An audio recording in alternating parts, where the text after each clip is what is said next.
Rodrigo Pacheco e Luiz Fux se encontram hoje para discutir a crise entre os poderes, os líderes de 2 dos 3 poderes. E a Mônica traz informações de bastidores sobre a expectativa para esse encontro. Bom dia, Mônica.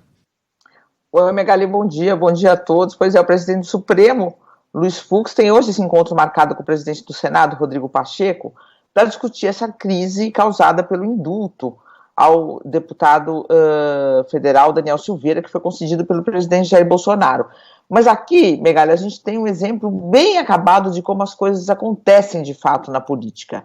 O encontro que foi marcado, divulgado, que vai ser fotografado, que nós estamos anunciando aqui, acontece uma semana depois de um jantar secreto, reservado, melhor dizendo, entre outros ministros do Supremo Tribunal Federal e o próprio Pacheco, em que estava também o presidente da Câmara dos Deputados, Arthur Lira. Esse encontro da semana passada foi na casa do ministro Dias Toffoli, e reuniu também os ministros Gilmar Mendes, Ricardo Lewandowski e o principal personagem, né, de toda essa questão, que é o ministro Alexandre de Moraes. O ministro Luiz Fux foi convidado na ocasião, mas como era aniversário dele, ele declinou. Só que a crise não espera, né, Megali? A crise não espera. Quer dizer, quando você tem uma explosão de uma crise daquele tamanho, quer dizer, do presidente da República simplesmente indultar um condenado pelo Supremo, que é algo inédito na história recente do Brasil, você tem que dialogar imediatamente, né? Então, tudo o que importa foi já conversado naquela reunião, na reunião anterior, e um dos ministros até brincou comigo, quando eu conversei com ele sobre esse encontro, que é secreto, mas que a gente acaba descobrindo alguns dos encontros reservados, né? Megali, são centenas que ocorrem todos os dias, mas os jornalistas às vezes conseguem chegar a um deles. Um dos ministros brincou comigo e disse o seguinte: enquanto o Fux está vindo com o milho, a gente já está voltando com a pamonha, né? E o que mais ou menos foi desenhado nesse encontro, Megali? Uma saída institucional que contemplaria todos os poderes, quer dizer, o indulto seria reconhecido pelo Supremo como constitucional, o que contemplaria o Executivo, na pessoa do Jair Bolsonaro, do presidente Jair Bolsonaro. O indulto, por outro lado, evitaria exclusivamente a prisão do deputado Daniel Silveira, mas não as outras consequências da condenação, como, por exemplo, a ineligibilidade dele, né, o que contemplaria o Judiciário. O Tribunal Superior Eleitoral teria a última palavra sobre a inscrição dele como candidato, e o deputado ficaria sem a possibilidade de concorrer à reeleição, teria essa inscrição negada. E, por fim, a Câmara dos Deputados, Legislativo, teria a última palavra sobre a cassação dele, quer dizer, porque uma pessoa condenada perde os direitos políticos e, portanto, não tem como seguir no parlamento, exercendo esses direitos, né? Mas ele não perderia automaticamente o cargo, e sim apenas depois de uma votação pela Câmara, pelos deputados, né? Isso contemplaria, então, portanto, o Legislativo. Uma outra questão que também foi discutida, a anistia a tudo e a todos, que está sendo gestada por deputados bolsonaristas, né, para extinguir o crime de outras figuras que atacaram o Supremo, que foram condenadas também, que estão ou presas ou com pedido de prisão. Esta anistia não seria aprovada na Câmara, né?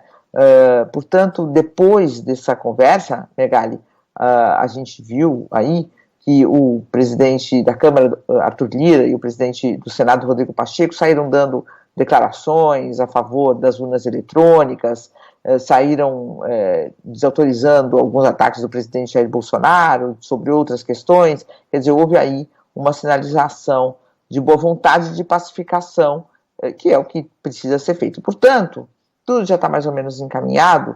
Claro, Megali, que as coisas vão ocorrendo no tempo certo e que pode desandar, pode ter uma outra crise no meio do caminho, mas mais ou menos esse é o roteiro já mais ou menos traçado, ou seja, o que é aceitável para todos os poderes para que a gente não descambe, né, no precipício de uma vez, não tenha uma crise insuperável. Então isso tudo já foi dialogado e este encontro de hoje vai ser mais um encontro para fotografia mesmo, Megali.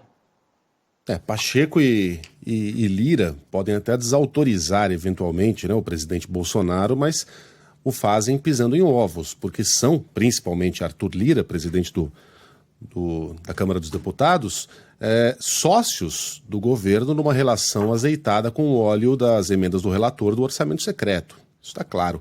Arthur Lira não poderia se importar menos com o Daniel Silveira, mas ele se importa com o cargo. Né? Se importa com o cargo de deputado, com o precedente de uma cassação via... enfim, via palavras, né? Eu ia falar via crime de opinião, mas aquilo não é opinião, aquilo é um crime de ameaça. Então ele se importa com o cargo, não com o Daniel Silveira e com as relações do governo, que estão muitíssimo bem azeitadas pelas emendas do relator. E é por isso que eu fico me perguntando se ele vai colocar em votação uma eventual cassação de Daniel Silveira dentro desse grande acerto. Estaria incluída a votação acontecendo ou apenas a prerrogativa a Arthur Lira de colocar esse assunto em pauta, Mônica? Até fazendo um adendo aqui, aliás, ontem eu tive com o Daniel Silveira num evento lá do mesmo? PTB, um evento que teve aqui em São Paulo, de apresentação de senadores, de pré-candidatos ao Senado aqui em São Paulo. Ele virou uma estrela do partido, né, Megali? Ele, até hoje eu faço esse registro na Folha de São Paulo, para ele vir, ele participou de 3 eventos contra o Supremo, né, no domingo, 1º de maio, e o presidente do PTB, Otávio Facuri, colocou um jato à disposição dele, porque eram tantos eventos, tantas coisas que ele queria, que para fazer ele estava sendo chamado, que ele perdeu o avião para São Paulo. Então, para não deixar de ter essa, hoje, estrela do PTB no palanque aqui em São Paulo, eles mandaram um jato particular para fazer esse bate-volta. Pegaram no Rio de Janeiro, chegou em Congonhas, pousou, pegou o helicóptero, desceu no heliponto do Hotel Tivoli e conseguiu discursar no último segundo da prorrogação ali na Avenida Paulista. E ontem estava de novo, pernoitou em São Paulo para participar desse evento, porque todos no PTB o veem como, não sei se o veem como herói, mas percebem o potencial midiático dele, então estão ali colados nele e queriam que ele participasse. Mas enfim, isso é uma outra questão. Sobre a sua pergunta, o Megali, não, é a prerrogativa de colocar em votação. Lembrando que o presidente da Câmara, Arthur Lira, é candidato à reeleição, né, quer seguir na presidência da Câmara. Então ele também sofre as pressões internas do próprio parlamento, né? A bancada religiosa, evangélica, fechou com o Daniel Silveira, os bolsonaristas têm uma força razoável dentro da Câmara, são uma força importante, então ele vai se equilibrando. Então ele teria a prerrogativa, coloca para votar quando ele quiser, quer dizer, a palavra final é deles, dos parlamentares, sobre essa cassação. Agora, sobre a eleição, a possibilidade de ele de novo concorrer, a palavra final seria do Tribunal Superior Eleitoral.